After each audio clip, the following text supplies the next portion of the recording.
आसिफ का कत्ल क्यों किया गया, कब किया गया, कहाँ पर किया गया। ਉਸ ਰਜ਼ਵਾਨ ਨਹੀਂ ਕਿ ਸਾਹਿਬ ਕਿੱਥੇ ਆ ਉਹਨੇ ਕਿ ਮੈਂ ਆਪਣੀ ਭੈਣ ਵੱਲ ਆਇਆ ਤੇ ਇਹ ਕਬ ਆਉਣਾ ਉਹਨੇ ਕਿਹਾ ਅੱਧੇ ਘੰਟੇ ਤੱਕ ਮੈਂ ਆਇਆ ਉਹ ਅੱਧੇ ਘੰਟੇ ਤੱਕ ਪਹੁੰਚ ਗਿਆ ਉੱਥੇ ਮੁੜ ਕੇ ਅੱਧੇ ਘੰਟੇ ਪਿੱਛੇ ਸਾਨੂੰ ਕੋਈ ਪਤਾ ਨਹੀਂ ਦਾ ਅਗਵਾ ਦੀ ਖਬਰ ਹੋਈ ਹੈ ਅਸੀਂ ਢੂੰਡਦੇ ਫਿਰਨੇ ਆ ਸਾਡਾ ਫਰਮਾ ਬਤਾ ਸਾਡੀ ਖਿਦਮਤਗਾਰ ਸਾਨੂੰ ਹਰ ਸ਼ੈ ਲਿਆ ਕੇ ਦੇਵੇ ਸਾਡਾ ਪਿਆਰ ਕਰੇ मोबाइल भी मेरे को है, फैक्ट्री की चाबियां भी मेरे को है, मोटरसाइकिल भी मेरे को है। वो गया है पुत्र, पुत्र मर कर दिया। ਕਿ ਸਾਡਾ ਪੁੱਤ ਘਰ ਨਹੀਂ ਆਇਆ ਅੱਜ 15 ਦਿਨ ਹੋ ਗਏ ਮੇਰੇ ਪੁੱਤ ਨੂੰ ਗਏ ਨੂੰ ये कब पता चला है कि रिजवान के और कैसरा के ताल्लुकात हैं, कितने अरसे से इनके दरमियान ताल्लुकात। नहीं हमें नहीं पता चला। रात को आया अम्मी के पास रिजवान शाह, ये माँ ये 5,000 रुपये दिया और समझे वो कहीं गया काम गया, वो आएगा वापस। फैक्ट्री को ताला लॉक थी, उसने 15 पे कॉल कर दी। कैसे लगा नहीं ताले को तोड़ने ने, वो तो मेरे से लड़के गया है। उसने बोला चलो या ये आपका घर का मामला है, हमें ऐसे ही कर रहे आप। अस्सलाम वालेकुम नाजरीन, मैं हूं आपका मेज़बान वकास मलिक और आप देख रहे हैं न्यू प्लस। नाजरीन, सियाने कह के गए थे कि जब कोई शादीशुदा औरत अपने खामद के होते हुए अपने किसी नामहरम मर्द के साथ तल्लुकात कायम कर ले तो फिर वो औरत अपने घर के लिए एक नागिन बन जाती है। बिल्कुल ऐसी ये कहानी है। एक खतून ने अपने आशिक के साथ मिलकर अपने खामद का कत्ल करवाया। ना सिर्फ कत्ल करवाया बल्कि उसकी को बोरी के अंदर बांध कर एक नहर में जाकर फेंक दी। आसिफ जो इस मौत की घाट में चला गया, आसिफ की बीवी जिसका नाम कैसरा थी, और फिर उसके बाद उसका जो आशिक था जिसका नाम रिजवान बताया जा रहा है।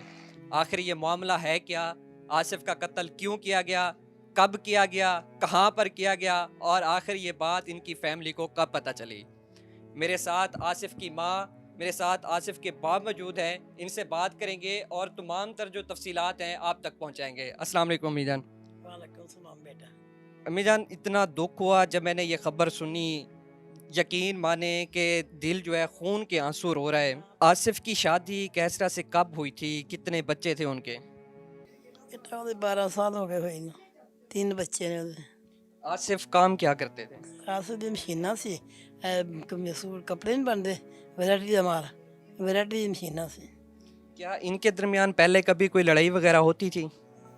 ਬੇਟਾ ਮੇਰੀ ਸੁਣ ਬਾਤ ਮੈਨੂੰ ਮੈਂ ਇਸ ਨੂੰ ਦੇਖੋ ਮੇਰੇ ਕੋਈ ਇਹ ਗੱਲਾਂ ਨਹੀਂ ਹੁੰਦੀਆਂ ਮੈਂ ਤੇ ਇਹ ਅਰਜ਼ ਕਰਾਂ ਦੀ ਕਿ ਬੇਟਾ ਮੇਰੇ ਬੇਟੇ ਦਾ ਇਨਸਾਫ ਮੈਨੂੰ ਚਾਹੀਦਾ ਹੈ ਮੇਰੇ ਬੇਟੇ ਨੂੰ ਜਿਵੇਂ ਜ਼ਾਲਮਾਂ ਨੇ ਮਾਰਿਆ ਉਵੇਂ ਮੇਰੇ ਬੇਟੇ ਸਮੇਂ ਸਾਰੇ ਸਾਹਮਣੇ ਮੇਰੇ ਬੇਟੇ ਦਾ ਬਦਲਾ ਲਿਆ ਜਾਵੇ ਮੇਰੀ ਇੰਨੀ ਅਰਜ਼ ਹੈ ਕਿ ਮੇਰੇ ਬੇਟੇ ਦਾ ਇਨਸਾਫ ਹੋ ਜਾਏ ये आसिफ इसी घर में रहा करता था। आखिरी दफ़ा आसिफ से कब मुलाकात हुई और आसिफ ने कुछ बताया था कि मैं कहाँ पे जा रहा हूँ। ਆਸੂ ਜਦੋਂ ਜਿਸਨ ਜਾਂਦਾ ਇੱਥੋਂ ਘਰੋਂ ਆਪਣੀ ਭੈਣ ਕੋਲ ਗਿਆ ਆਪਦੀ ਭੈਣ ਦੇ ਘਰੋਂ ਵੀ ਗਿਆ ਹੋਇਆ ਉੱਥੋਂ ਸਿੱਧਾ ਉਹਨਾਂ ਨੇ ਫੋਨ ਕੀਤਾ ਹੈ ਉਹਨੇ ਉਸ ਰਜ਼ਵਾਨ ਨਹੀਂ ਕਿ ਸਾਹਿਬ ਤੂੰ ਕਿੱਥੇ ਆ ਉਹਨੇ ਕਿਹਾ ਮੈਂ ਆਪਣੀ ਭੈਣ ਵੱਲ ਆਇਆ ਤੇ ਇਹ ਕਬ ਆਉਣਾ ਉਹਨੇ ਕਿਹਾ ਅੱਧੇ ਘੰਟੇ ਤੱਕ ਮੈਂ ਆਇਆ ਉਹ ਅੱਧੇ ਘੰਟੇ ਤੱਕ ਪਹੁੰਚ ਗਿਆ ਉੱਥੇ ਮੁੜ ਕੇ ਅੱਧੇ ਘੰਟੇ ਪਿੱਛੇ ਸਾਨੂੰ ਕੋਈ ਪਤਾ ਨਹੀਂ ਦਾ ਅਸੀਂ ਤਾਂ ਬੇਖਬਰ ਹੋ ਗਏ ਵੀ ਕੰਮ ਤੇ ਲੱਗਾ ਆਪਦੀ ਮਸ਼ੀਨ ਤੇ ਖਲੋਤਾ ਹੈ ਸਾਨੂੰ ਨਹੀਂ ਪਤਾ ਫਿਰ ਉਹਨਾਂ ਕੀ ਬਣਿਆ ਕੀ ਨਹੀਂ ਉਹਨਾਂ ਬਣਿਆ ਪੁੱਤ ਸਾਨੂੰ ਨਹੀਂ ਪਤਾ ਅਸੀਂ ਦਿਨ ਤੱਕ ਬੇਖਬਰ ਰਹੇ ਹਾਂ ਦਿਨ ਤੱਕ ਬੇਖਬਰ ਰਹੇ ਹਾਂ ਕਿ ਕੰਮ ਕਰਦਾ ਹੈ ਅੱਗੇ ਵੀ ਲੇਟ ਆਉਂਦਾ ਤੇ ਲੇਟ ਆ ਜਾਏਗਾ ਫੋਨ ਕਰਨੇ ਆ ਫੋਨ ਨਹੀਂ ਹੁੰਦਾ ਮੈਂ ਕਿਹਾ ਉਹਦਾ ਚਾਰਜਰ ਮੁੱਕ ਗਿਆ ਹੋਵੇਗਾ ਮੋਬਾਈਲ 'ਚ ਨਹੀਂ ਹੋਣਾ ਤਾਂ ਨਹੀਂ ਫੋਨ ਹੁੰਦਾ ਅਸੀਂ ਐਡੀ ਗੱਲ ਦੀ ਗੌਰ ਕੀਤੀ ਨਹੀਂ ਸਾਨੂੰ ਨਹੀਂ ਸੀ ਇਸ ਗੱਲ ਦਾ ਪਤਾ इतने दिन गुजर गए, आपने आसिफ की बेगम कैसरा से नहीं पूछा कि शायद आपको उसने बताया हो कि मैं कहाँ पे जा रहा हूँ। ਨਹੀਂ ਉਹ ਆदमी ਮੈਨੂੰ नहीं पता वो कहती थी मुझे भी नहीं पता। कितने दिन बाद पता चला है कि उसका कत्ल हो गया और कत्ल करने वाले ये लोग। ਇਹ ਬੇਟੇ 8-9 ਦਿਨਾਂ ਬਾਅਦ ਪਤਾ ਚੱਲਾ 8-9 ਦਿਨ ਬਾਅਦ ਸਾਨੂੰ ਅਗਵਾ ਦੀ ਖਬਰ ਹੋਈ ਹੈ ਅਸੀਂ ਢੂੰਡਦੇ ਫਿਰਨੇ ਆ ਆਖਰ ਤਾਂ ਜਦੋਂ ਉਹਨੂੰ ਕੁੱਟਿਆ ਮਾਰਿਆ ਉਹਨੂੰ ਫੜਿਆ ਫਿਰ ਉਹਨੇ ਦੱਸਿਆ ਕਿ ਮੈਂ ਉਹਨੂੰ ਮਾਰਿਆ आसिफ घर का लाडला भी होगा, आपका बेटा भी होगा। ਬਹੁਤ ਲਾਡਲਾ ਸੀ ਸਾਡਾ ਫਰਮਾ ਬਤਾ ਸਾਡੀ ਖਿਦਮਤਗਾਰ ਸਾਨੂੰ ਹਰ ਸ਼ੈ ਲਿਆ ਕੇ ਦੇਵੇ ਸਾਡਾ ਪਿਆਰ ਕਰੇ ਸਾਡੇ ਨਾਲ ਸਭ ਕੁਝ ਕਰੇ ਸਾਡੇ ਕੋਲ ਪਾਲ ਨਹੀਂ ਸੀ ਰਹਿੰਦਾ ਮੇਰਾ ਬੇਟਾ ਇੱਕ ਪਿੱਛੇ ਰਹਿੰਦਾ ਤੂੰ ਮੈਨੂੰ ਆਖਣ ਲੱਗਾ ਮਾਂ ਤੂੰ ਦੇਖੋ ਗੰਦੀ ਦੇ ਨਾਲ ਲੜਦੀ ਸੀ ਕੈਸਰਾ ਮੈਨੂੰ ਆਖਿਆ ਮਾਂ ਤੂੰ ਨਾ ਕਹਿੰਦਾ ਮੇਰੇ ਕੋਲ ਆ ਜਾ ਮੈਂ ਆਖਿਆ ਨਹੀਂ ਛੋਟੇ ਨੂੰ ਆਸਨ ਦੇ ਰੋਣ ਲੱਗ ਪਿਆ ਆਂਗਾ ਮਾਂ ਮੇਰੇ ਕੋਲ ਤੂੰ ਛੱਡ ਕੇ ਮੈਨੂੰ ਨਾ ਜਾਏ ਮੈਂ ਤੇਰੇ ਕੋਲ ਬਗੈਰ ਨਹੀਂ ਮੇਰੀ ਤੂੰ ਮਾਂ ਮੈਂ ਤੇਰੇ ਕੋਲ ਨਹੀਂ ਰਹਿ ਸਕਦਾ ਮੈਂ ਨਹੀਂ ਗਈ ਮੈਂ ਇਸ ਪੁੱਤ ਦੀ ਖਾਤਰ ਉਹ ਪੁੱਤ ਦਾ ਨਾਰਾਜ਼ ਮੇਰੇ ਨਾਲ ਹੋਇਆ ਰਿਹਾ ਵੀ ਤੂੰ ਮੇਰੇ ਵੱਲ ਨਹੀਂ ਆਉਂਦੀ ਮੈਂ ਇਹਨੂੰ ਛੱਡ ਕੇ ਨਹੀਂ ਗਈ ਇੰਨਾ ਸਾਡੇ ਨਾਲ ਪਿਆਰ ਕਰਦਾ ਸੀ ਇੰਨਾ ਫੋਨ ਕਰਨਾ ਆਖਣਾ ਮਾਂ ਮੈਂ ਆਉਣ ਲੱਗਾ ਘਰ ਨੂੰ ਸੁਬਾਹ ਤੇ ਕੋਈ ਸ਼ੈ ਚਾਹੀਦੀ ਹੈ ਬੇਟਾ, ਨਹੀਂ ਤੂੰ ਆ ਜਾ, ਨਹੀਂ ਮਾਂ ਦੱਸ ਮੈਨੂੰ, ਮੈਂ ਨਾਸ਼ਤਾ ਲੈ ਕੇ ਟੁਰਿਆ ਆਉਣਾ, ਮੈਂ ਫਲਾਣੀ ਲੈ ਕੇ ਟੁਰਿਆ ਆਉਣਾ। ਬੇਟਾ ਸਾਡਾ ਬਹੁਤ ਫਰਮਾ ਬਰਦਾਰ ਬੇਟਾ ਸੀ, ਬਹੁਤ ਫਰਮਾ ਬਰਦਾਰ ਬੇਟਾ ਸੀ। ਬਸ ਬੇਟਾ ਹੋਰ ਮੈਨੂੰ ਕੋਈ ਗੱਲਾਂ ਦਾ ਇਹਨਾਂ ਗੱਲਾਂ ਦਾ ਇਹਨਾਂ ਨੂੰ ਪਤਾ, ਮੇਰੇ ਬੱਚਿਆਂ ਨੂੰ, ਮੈਨੂੰ ਨਹੀਂ ਸਾਰੀਆਂ ਗੱਲਾਂ ਦਾ ਪਤਾ। ਹਾਂਜੀ मैं उसके वालिद साहब से भी बात करता हूँ। ये वो अल्फाज थे जो दुख भरे अल्फाज थे कि माँ बाप ज़िंदा हैं और उन्होंने अपने नौजवान बेटे का, उसकी मौत की जब ये ख़बर सुनी होगी तो इनके ऊपर क्या क़यामत गुजरी होगी, इन्होंने कितना उस बच्चे को मिस किया होगा और वो बच्चा पता नहीं कितनी तकलीफ़ में रहा होगा इनका बेटा। उसके बाप से भी बात करते हैं और हकीकत जो है वो आपके सामने लेकर आते हैं। अस्सलाम वालेकुम बाबा जी, की हाल है? शुक्र। आसिफ से कोई आपकी आखिरी मुलाकात हुई? आसिफ ने कोई बताया था आपको कि मैं बाबा कहाँ पे जा रहा हूँ, क्या करने जा रहा हूँ? आखिरी मुलाकात ये हुई है कि बच्चा आया है घर, घर बच्चा आन के अब गला बाता करके गया सारिया, हसदा खेलता रहा, गला बाता करके। दूजे दिन चला गया है, नहीं आया। तीजे दिन नहीं आया, नहीं तीजे दिन आया। वो तीजे दिन जब मुलाजिम से होता वो आ गया घर, उन्हें हाजी हो गया है किसी दोस्त के नाल कम गया है, अपने कारोबार से वो कम गया है। तो वो ना आ जाता है तो मैं रुपया लेना 15,000 मार पार्टी किसी को, वो लिया के मैं 10 तो मैं देना है होटल ते, मैं रोटी खाना, तो 5,000 रुपया नहीं मेरी मां ने दिया। वो 5,000 रुपया सानू देता है। साड़ी समझ गल नहीं आ रही, पुत्तर मोबाइल भी तेरे को है, अन्य अं सीधे बंदे, मोबाइल भी तेरे को है, मोटरसाइकिल भी तेरे को है, गल्लां बातां भी सारियां करना पिया, साडी गल करवा। उन्हें जी वो मोबाइल मैनू दे गया, जो गल नहीं कर सकता, वो किसी पार्टी के नाल सवेरे आ जाएगा, कोई नहीं होता है। मैनू उन्हें घल्लिया, मैनू दस के गया है, मैनू फड़ा के गया सब कुछ। वो पार्टी नाल गया ही है, पार्टी नाल जाके उन्हें अपना सवेरे आ जाएगा। मोबाइल भी मेरे को, फैक्ट्री की चाबियाँ भी मेरे को, मोटरसाइकिल भी मेरे को। वो गया है पुत्र, मुड़ के नहीं आया, मुड़ के नहीं आया पुत्र, पुत्र मुड़ के नहीं आया, मुड़ के नहीं आया। उनके साला पुत घर नहीं आया, आज 15 दिन हो गए मेरे पुत ਨੂੰ ਗਏ ਨੂੰ। ਆਖਰੀ ਤੇਰਾ ਪਾ ਕੇ ਘਰੋਂ ਗਿਆ, ਚੁਰਾ ਮੁੜ ਕੇ ਨਹੀਂ ਆਇਆ ਪੁੱਤ। ਅਸੀਂ ਠੀਕ ਮਰ ਗਏ, ਫੋਨ ਵੀ ਕਰਦੇ ਰਹੇ, ਫੋਨ ਤਾਂ ਕੋਈ ਹੈ ਹੀ ਨਹੀਂ ਸੀ, ਉਹਨਾਂ ਨੂੰ ਮਾਰ ਦਿੱਤਾ ਤਾਂ ਫੋਨ ਕਿੱਥੋਂ ਕਰਦਾ ਸਾਨੂੰ? ਸਾਡੇ ਨਾਲ ਕੋਈ ਉਹਦੀ ਗੱਲ ਨਹੀਂ ਫਿਰ ਪੁੱਤ ਹੋਈ। भी आप लोगों के पास रहा, उसने कोई कानू कान खबर भी नहीं होने दिया? नहीं होना, उन्हें खबर भाई गल होनी थी। फिर मैं, मेरा बेटा दूजा आया है रात 1 ਵਜੇ ਆਇਆ, तो मैं उन्हें आके गई ਉਹਦੇ ਵੱਲ, मैं बेटा आ बात है। उन्हें मां फिर की होया, जो आ गया भी किਤੇ ਕੰਮ ਗਿਆ ਹੈ, ਕਾਰੋਬਾਰੀ ਬੰਦਾ ਹੈ, ਕਿਤੇ ਗਿਆ ਹੋਗਾ ਪਾਰਟੀ ਨਾਲ, ਚੱਲ ਕੋਈ ਨਹੀਂ ਆ ਜਾਏਗਾ। ਮੈਂ ਉਹਨੇ ਝਗੜਾ ਕੀਤਾ, ਮੈਂ ਨਹੀਂ ਪੁੱਤ ਫੋਨ ਕਰ, ਮੇਰੇ ਜੀ ਨੂੰ ਘਬਰਾ ਪੈਂਦਾ ਹੈ, ਫੋਨ ਕਰ। ਉਹਨੇ ਕੀਤਾ ਫੋਨ, ਤੇ ਇਹਨੇ ਚੁੱਕਿਆ, ਰਿਜ਼ਵਾਨ ਨੇ। ਇਹਨੇ ਆਖਿਆ ਭਾਈ ਜਾਨ ਨੂੰ ਕਿਸੇ ਪਾਰਟੀ ਨਾਲ ਗਿਆ ਹੈ, ਕਿਸੇ ਬੰਦੇ ਨਾਲ ਗਿਆ ਹੈ, ਤੁਸੀਂ ਪਰੇਸ਼ਾਨ ਨਾ ਹੋਵੋ, ਟੈਨਸ਼ਨ ਵਾਲੀ ਬਾਤ ਕੋਈ ਨਹੀਂ ਹੈਗੀ, ਉਹ ਖੈਰ ਨਾਲ ਸੁਬਾਹ ਆ ਜਾਏਗਾ। ਮੈਂ ਕੰਮ 'ਤੇ ਖਲੋਣ ਲੱਗਾ, ਤਾਂ ਉਹਨੇ ਆਖਿਆ ਮੈਨੂੰ ਗੱਲ ਕਰਵਾ, ਮੈਨੂੰ ਦੱਸ ਸਹੀ ਕਿ ਝਗੜਾ ਹੋਇਆ ਜਾਂ ਕੋਈ ਗੱਲਬਾਤ ਹੋਇਆ ਤਾਂ ਮੈਂ ਨਾ। ਉਹਨੇ ਨਹੀਂ ਭਾਈ ਜਾਨ ਕੋਈ ਝਗੜਾ ਨਹੀਂ, ਕਿਸੇ ਪਾਰਟੀ ਨਾਲ ਗਿਆ, ਕਿਸੇ ਦੋਸਤ ਨਾਲ ਗਿਆ, ਸਾਨੂੰ ਪੁੱਤ ਉਹਨੇ ਕੋਈ ਖਬਰ ਨਹੀਂ ਹੋਣ ਦਿੱਤੀ। वो शख्स जिसका नाम रिजवान बताया जाता है, वो भी इनके साथ यहाँ पर मिला रहा। सारी सूरत हाल जो थी वो आपने बाबा जी की ज़बान से सुनी कि वो किस तरह इनको चकमा देता रहा इतने दिन। आखिरकार वो सियाने कहते हैं कि बकरे की माँ कब तक खैर मनाएगी। और एक कहावत आपने भी सुनी होगी कि चोर की दाढ़ी में तिनका। आखिरकार वो भी गिरफ्तार हुआ। मज़ीद इसके भाइयों से भी बात करेंगे आसिफ के, और जो तफसीलात हैं वो भी आपको दिखाएंगे। मेरे साथ आसिफ के बड़े भाई लियाकत अली मौजूद हैं, उनसे बात करते हैं कि आखिर आसिफ अली को कब, क्यों और कहाँ पर मारा गया था। रिजवान का इनको कैसे पता चला कि रिजवान ने आसिफ का कत्ल किया, ये वो तफसीलात जो हैं वो हमें आसिफ के भाई बताएंगे। अस्सलाम वालेकुम सर। सर बताइएगा उसको किस जगह पे मारा गया और मारने के बाद कब पता चला कि उसका कत्ल रिजवान ने किया है? सर उसको उसकी छोटा यूनिट फैक्ट्री है, एम्ब्रॉयडरी फैक्ट्री की। ये 2 ही बंदे काम करते थे, आसिफ और रिजवान। आसिफ कभी दिन की शिफ्ट ड्यूटी कभी रात की ड्यूटी, तो काम डाउन था। इसने बोला यार चलो मिल के ना दोनों कर लेते हैं। तो वो जब वो फैक्ट्री में गया है, सो गया है, उसको चाय पिलाई है, सो गया है। ये चाय शायद उसमें कोई गोलियां थी की गोलियां। चाय रिजवान ने पिलाई। जी जी, वो चाय तो अमूमन ना रूटीन का हिस्सा है ना, चाय पिला यार। तो उसमें गोलियां थी या कोई जो भी था, वो सो गया। उसने फायर मारा है, फायर मार के यहाँ पे सर के पीछे। सर के पीछे फायर, ऐसे लेट गया ना चारपाई पे, उल्टा ऐसे लेट गया, तो उसने फायर मारा। तो बाद में बांधा उसको, बांध के बोरी में डाल के नुक्कड़ में रख दिया उसको। वो फैक्ट्री जो यहाँ पे ना, वो काफ़ी 40-50 फुट लंबी है। एक नुक्कड़ पे रख दिया उसको। तो वो अपने मज़े से फिर सो गया या नहीं सोया फैक्ट्री में। ये 12 बजे का वाक़या, या 11 बजे का वाक़या, या 1 बजे का वाक़या, या जब कभी है, वो सो गया या जागता रहा। फिर दिन सारा दिन वो उसकी बाइक, आंसू की बाइक और मोबाइल इसके पास है। मोबाइल अकाउंट में पैसे थे उसके, आसिफ के, इसको पिन कोड पता था। पैसे निकलवाए, बाइक में पेट्रोल डलवाया, सारा दिन लाहौर पूरा घूमता रहा 2-3 दोस्तों के साथ। घूम के फिर रात को वापस आ गया। तो रात को आया अम्मी के पास, रिजवान शाह, ये माँ ये 5,000 रुपये दिया यार आसिफ ने, वो कहीं गया, काम गया, वो आ जाएगा वापस। इन्हें कहा मेरी गल करा दे। वो कहती माई मोबाइल तो मेरे को ही होंदा। तेरे को क्यों? ये डिज़ाइन आते ना, मशीन के डिज़ाइन आते कपड़े के, वो इनके चांस इसमें आते हैं, तो वो इसीलिए मोबाइल मुझे दे गया था। तो वो आ जाएगा, सुबह आ जाएगा, कल आ जाएगा। ठीक है।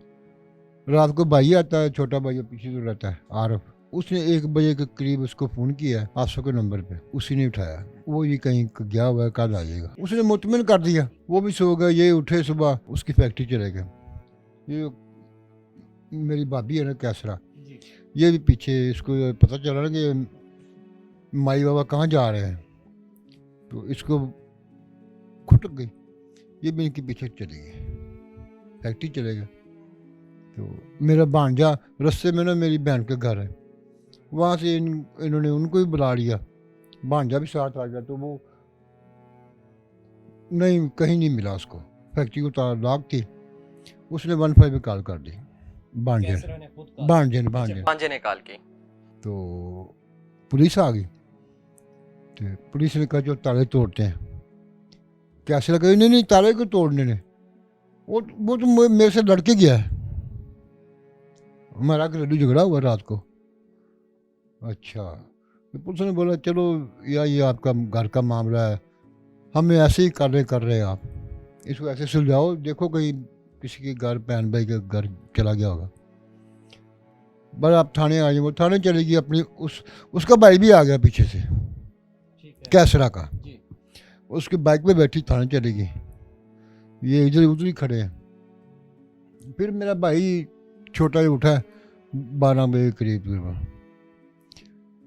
वो भी थाने चला गया। उसको पता चला, वो करते ही उसने कैसरा की मदीयत में पर्चा दर्ज करा दिया, 3 अगवा का। पर्चा दर्ज हो गया। तो कैसरा बीबी घर में आके ख़त्म दिला रही है, अपने मियाँ का सदका दे रही है, हालांकि उसको पता है कि कत्ल हो गया, क्योंकि खुद जो करवाया। ठीक, दुनिया को दिखाने के लिए ये सदका दे रही है। अम्मी से पैसे लिए उसने, नान हलीम बांट रही है। अच्छा ये बताएं, आसिफ और कैसरा की पहले कभी लड़ाई होती थी या प्यार मोहब्बत वाला सीन था? इनकी शादी लव मैरिज थी या खानदान में अरेंज मैरिज करवाई गई थी? में अरेंज मैरिज थी, खानदान से बरादरी थी, पहले नहीं जानते थे हम। किसी ने रिश्ता होता है, रिश्ता कभी कोई रिश्ता बताना यार, वो रिश्ता बता दिया। उस वक़्त सबको पसंद आ गया। वो मीठा होता है ना, फर्स्ट टाइम देखने में सब मीठे, हम उनको मीठे, वो हमें मीठे, रिश्ता हो गया। लेकिन जो जेन्युइन बात है ना, ایک دن بھی سکون کا نہیں لیا ہوگا میرے بھائی نے. پہلے مہینہ 2 مہینے 4 مہینے شاید وہ کوئی سکون ہو, بس اس کے بعد سے نا بس وہ نا تڑپتا ہی رہا. پھر بیٹا پیدا ہو گیا اس کا, وہ معذور ہوا, تو وہ اس کے پاؤں اولاد ہوئے عورت کے پاؤں میں جزیر پڑتا ہے, میرے بھائی کے پاؤں میں پڑ گیا کہ یار معذور بیٹا ہے. کئی بار سوچا بھی چھوڑ دیں, ہم بھی تنگ تھے. بدتمیز ایسی عورت میں نے زندگی میں کم ہی دیکھی ہے. وہ یہ بھی سنا ہے کہ کیسرا کئی دن لڑائی کرنے کے بعد اپنے میکے بیٹھی رہتی تھی. ہاں جی ایسے ہی ہے, وہ بہانہ بناتی تھی نا کوئی. 4 سال تو وہ اس کے ماں باپ گھر بیٹھی رہی ہے نا پرماننٹ. اس نے یہ نہیں سوچا کہ میں طلاق لے لوں اس سے, اگر اس کا رضوان کے ساتھ تعلقات تھے, ناجائز تعلقات. اس نے خلا دائر کیا تھا, لیکن پھر بھائی وہی سوچ رہا تھا جو آپ بتایا, بچہ بیچ میں آ گیا. نئی ماں اس کو کیسے سنبھالے گی؟ ماں بوڑھی ہے, ہم اپنے گھر باروں والے, ہمارے بچے ہیں, بیوی ہے, تو ہم اس کو کیسے سنبھالیں گے؟ مزدور بچہ, اس کا خرچہ بھی زیادہ ہے, دوائی دارو یہ وہ کون اس کو کرے گا؟ وہ بھی کر لے گا, سنبھالے گا کون اس کو؟ اچھا, یہ کب پتہ چلا ہے کہ رضوان کے اور کیسرا کے تعلقات ہیں؟ کتنے عرصے سے ان کے درمیان تعلقات؟ نہیں ہمیں نہیں پتا چلا. ہمیں یہ ہمارے صوفی جگاڑ میں بیٹھے, ہمیں نہیں پتا. ابھی ان کے ہی بقول جب رضوان پکڑا گیا نا, اس نے بکواس کی ہے, اس نے بتایا. پھر جب یہ پکڑی گئی ہے, اس نے بھی اقرار کیا. انہوں نے بتایا تو ہوگا کہ آصف سے شادی سے پہلے کے تعلقات ان کے آ رہے تھے یا بعد؟ 5-6 سال, 5 سے 6 سال. یعنی کہ جب وہ 4 سال اپنے گھر بیٹھی رہی ہے نا ناراض ہو کے, اس وقت شروع ہو گیا وہ کام.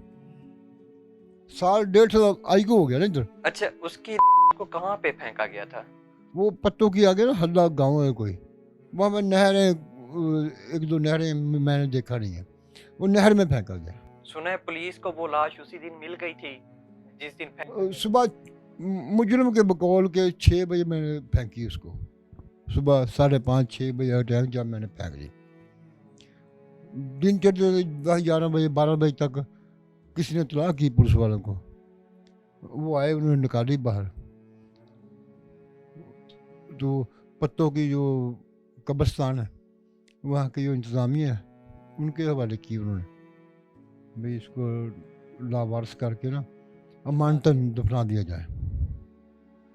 تو دفنانے جب یہ ہمیں وہاں لے کے گیا رضوان شاہ, جہاں پھینکی تھی, وہاں سے پتا چلا دفنا دی گئی. تھانے آئے ہم, چوکی اس اللہ کی, انہوں نے کہا یہ ہم نے اس کا وہ ٹیسٹ وغیرہ کر لیا ہے, میڈیکل جو رپورٹ وہ کر لی ہے, وہ آپ کو مل جائے گی. یہ تصویر چیک کریں, یہ تصویر آپ کے بھائی کی ہے. ہم نے کہا ہاں جی یہ ہمارا بھائی ہے. ٹھیک ہے. تو وہ شام ہو گئی تھی جب میں گیا, رات ہو گئی تھی. تو وہ کہ اب اندھیرا ہو گیا, اب قبر دیکھ لیں کہاں پہ ہے, نہیں صبح آ جائیں دیکھ لیں. ہم نہیں بولا جب صبح دیکھ لیں گے. اس چکر میں کہ یہ علاقہ اس لڑکے کا ہے, رضوان شاہ, وہ وہیں کا تھا. وہیں کا تھا. اچھا, ہم نے کہا یہ پتہ نہیں کیسے بندے ہیں, تو کوئی اور نہ کام پڑ جائے. اب وہ دونوں پولیس کی زیر حراست میں ہیں؟ جی وہ دونوں پولیس کی زیر حراست میں ہیں. وہ جو پوسٹ مارٹم ہوا اس کی رپورٹ ملی؟ نہیں سر, 15 دن ہو گئے ہیں, آ رہی جا رہی, یا یہ تھانہ کر رہا ہے یا وہ تھانہ کر رہا ہے. کیا مطالبات کریں گے آپ؟ سر ہمارا مطالبہ یہی ہے کہ ہمیں جلد از جلد انصاف بھی دیا جائے. مجرم مان رہا ہے, مجرمہ مان رہی ہے کہ ہم نے قتل کیا ہے. جب قتل کر دیا تو پھر وہ اس کو فارغ کرے. ہمیں تھانے کچہریوں کے چکر لگا کے کیا ملے گا ان کو؟ ہمیں حکومت سے اپیل ہے, مریم نواز صاحبہ سے اپیل ہے کہ ہماری سنیں. وہ مجرم مان رہے کہ میں نے مارا ہے, وہ مان رہی میں نے بھی مارا ہے. جو یہ شامل ہیں ان کو سزا دیں فوری, ختم کریں اس نصور کو، ان کو رکھ کے یہ انجینئر تھوڑی ہیں، ان کو فارغ کریں ان کو، تاکہ ہمیں بھی سکون ہو کہ ہمارے بھائی کے جو مجرم ہیں نا وہ کیفر کردار کو پہنچ گئے ہیں۔ انشاءاللہ اللہ تعالیٰ کی جو عدالت ہے وہ انصاف والی، بالکل، وہ اس پہ تو پورا یقین ہے سر، اس پہ تو پورا یقین ہے۔ انصاف ملے گا آپ کو ہاں، انصاف ملنا بھی چاہیے جی، ہم پاکستانی ہیں، پاکستانی شہری ہیں، پاکستان میں پیدا ہوئے ہیں، پاکستانی قانون کے تحت زندگی گزار رہے ہیں، تو پھر ہمیں انصاف کیوں نہ ملے گا؟ ملنا چاہیے۔